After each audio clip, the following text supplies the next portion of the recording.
Pekný dobrý deň, vítam vás na výstave Danubius Gastro 2012. Tí z vás, ktorí by sa pýtali, čo tu robíme, tak vám hneď aj odpoviem. Robíme software pre hotelové a reštauračné systémy. Ponúkame množstvo služieb a množstvo modulov, takže verím tomu, že aj tí z vás, ktorí nemali možnosť prísť na túto výstavu, si prídu na svoje prostredníctvom tohoto videa. Po dlhej ceste do hotela netušíte po ničom inom, len sa rýchlo ubytovať, ale predtým samozrejme musíte zaparkovať auto. Ako na to? Takže tuto máme vstupnú závoru, ktorá ma vpustí na samotné parkovisko. S tlačením tlačidla mi automat vydá takúto plastovú kartičku, ktorá slúži pri vystavení účtu na identifikáciu, koľko som tu stál na tom parkovisku a podobne. Zároveň na tomto displeji môžu byť zobrazované rôzne informácie alebo reklamy pre toho zákazníka. Čiže ako náhle chcem už ísť zaplatiť to svoje parkovanie, idem na recepciu alebo priamo v reštaurácii, môžem toto parkovanie uhradiť, slúžia na to čítačky. Tuto máme ale niečo iné, takéto zariadenie mi môže bonifikovať tú kartu, čiže dať mi poprípade nejakú zľavu na to parkovanie.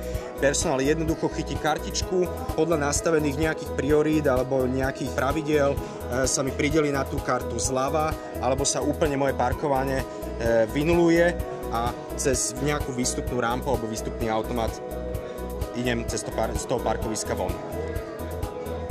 Keď ste zaparkovali auto, predpokladám, že sa potrebujete dobre nájsť. Takže ja vás vítam v našej reštaurácii Aseko. V podstate sme tu vybavení všetkým od pšenici po železobeton, čo v správnej reštaurácii patrí. Momentálne ja som teda obsluha a sedíme v našej reštaurácii v nejakej miestnosti V, kde máme rôzne stoly, ktoré ukazujú vlastne rozloženie stolov v našej prevádzke. Otvoril som si nejaký účtik a dáme si nejaké nealko ako na začiatok. Keď si urobíme objednávočka sa nám vytlačí u barmana a barman nám ju určite pripraví, takže poprosím kolegu, aby nám teraz behol pre jednu mineráločku. My budeme samozrejme ďalej pokračovať v našej konzumácii. Tento čipík mi dokáže veľmi rýchlo a efektívne spriemniť moje prihlasovanie do systému. Stačí priložiť a v tom momente som identifikovaný na pokladni. Takisto takéto čipy môžu byť použité na identifikáciu mojich štámgastov a vernostných hostí, ktorí sú stimulovaní k predaju alebo odoberaniu z mojej reštaurácie práve tým, že majú zľavy na svojich účtoch a identifikujú sa takýmito čipmi alebo kartičkami. Takže my pokračujeme, objednáme si niečo z jedál, vrátim sa na kategórie, dáme si niečo bez mesite, lebo držíme štíhlú líniu. Náš kuchár dostáva v tom momente informáciu na svojom bločiku, môže pokračovať v príprave. Toto všetko môže samozrejme fungovať aj úplne aj inak. Takáto objednávková tlačiareň, ako ju to vidíme, to je iba jedno možné riešenie. Ďalšie možné riešenie máme tuto na tom monitore, kde už vidíme všetko zobrazované prostredníctvom takéhoto monitora, kde kuchár môže takýmto spôsobom potvrdzovať objednávku, meniť jej stavy a takýmto spôsobom dávať informáciu pre čašníka, že už má svoje jedlo a svoju objednávku hotovú a tým pádom ten čašník môže veľmi efektívne komunikovať s tým výrobným strediskom a v tom momente môže byť napríklad v reštaurácii expedovať to jedlo. Aby sme to všetko ešte urýchlili, existujú mobilné zariadenia, takéto PDAčka, kde naši vrchní stoja rovno pri stole, týmto dokážu priamo na stôl urobiť objednávku, ktorá sa v tom momente tlačí na nejakej kuchynskej alebo nejakej objednávkovej tlačiarni, takisto na výrobnom termináli a z takéhoto zariadenia môžu vytlačiť aj účet na samotnej pokladni. Čo je podstatné, personál je stále na rajóne, stále sa venuje hosťom a nestojí niekde v zázemí, kde komunikuje so svojimi kuchármi alebo nejakým ostatným obslužným personálom. Čiže je tam, kde má byť a to je veľmi podstatné v reštauráciách. Neviem ako vy, ja som sa v reštaurácii celkom dobre najedol. Teraz by som si potreboval trošku zaplávať a prehriať si kosti v dobrom wellnesse. Čo tu máme? Práve tu máme zariadenie, ktoré sa nazýva Turniket. Turniket je v podstate nejaká elektronická brána, ktorá púšťa si zákazníkov do nejakej časti, či už je to wellness alebo je to nejaký bazén alebo podobne. Zákazník sa vlastne zakúpením určitého vstupu dostane takýto náramok, ktorý obslužný personál nabije nejakým vstupom, čiže kde určí, že tento vstup môže prejsť takýmto a takýmto turniketom. Následne zákazník tento čip si dá takto na ručičku pekne, vstupuje do tej turniketovej časti, vlastne priloží, tu niekde býva čítačka, priloží ten čip ku tej čítačke a vtedy sa zaregistruje vlastne ten vstup a prechádza turniketom. Je možné naťažovať rôzne časové, vstupové alebo jednorazové vstupy. To už je vždycky na nastavení, na ktorom sa dohodneme s tým samotným zákazníkom v tom hoteli. Ja ako host som sa dobre najedol, práve som vyšiel z wellnessu, idem vlastne naspäť na izbu a teraz máte možnosť vidieť to, čo o mne vie môj hotel.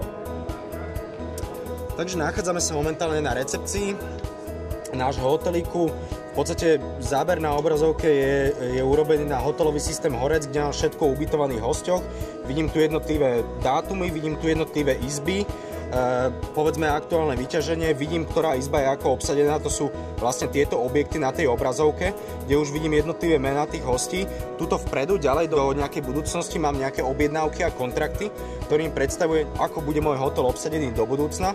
Ako náhle potrebujem čokoľvek urobiť s tým hostom, stačí jednoduchý klik, môžem si čítať, odkiaľ je ten host, ktorú má izbu, čo všetko má zaplatené, čo všetko má plánované, alebo poprípade čo všetko od nás odobral, či je fajčer, nefajčer, VIP host a kopec ďalších informácií, ktorí tým recepčným dávajú celkový náhľad a prehľad o tom, kto býva v hoteli, aký je to host, čo odoberá, čo chce od nás, čo bude platiť a kedy napríklad odíde. Celkom vysmednutý sa dostávam k barovému pultu, ale vidím, že barman tu nie je, tak som zvedavý, čo mi tento imaginárny barman dokáže ponúknuť. Takže nachádzame sa vlastne pri automatickom výčapnom systéme, ktorý samozrejme vždycky je nutné, aby tam bola nejaká obsluha. Automaticky je to z pohľadu vydávania a kontroly tých nápojov. Vždycky zapečatená fľaša, v podstate, ktorú pripravuje prevádzkar a tá zátka sa nedá dať dole. Je to ináč magnetická elektrická zátka, ktorá sa zasúva prakticky do takéhoto zariadenia. Toto je konkrétne bottle tender. Bottle tender použijeme na prihlásenie takýto kľúčik, čiže ako náhle sa prihlásim, aktivuje sa mi moje konto, chytím fľašu a dám ju do dávkovača a zvolím veľkosť dávky, ktorú chcem načapovať. V tom momente mi automat vydá príslušnú dávku a systém bottle tendera je prepojený automaticky s informačným systémom, kde sa odosiela informácia o vyčapovaní. Následne skontrolujeme, že koľko bolo nablokované a koľko bolo vyčapované.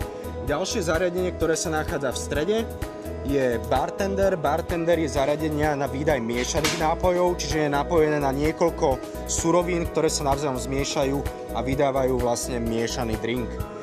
Tuto je klasická pipa kombinovaná s postmixom, ktoré sú takisto prepojiteľné s informačným systémom pre prípadnú kontrolu, koľko bolo načapované, koľko bolo nablokované a zaplatené.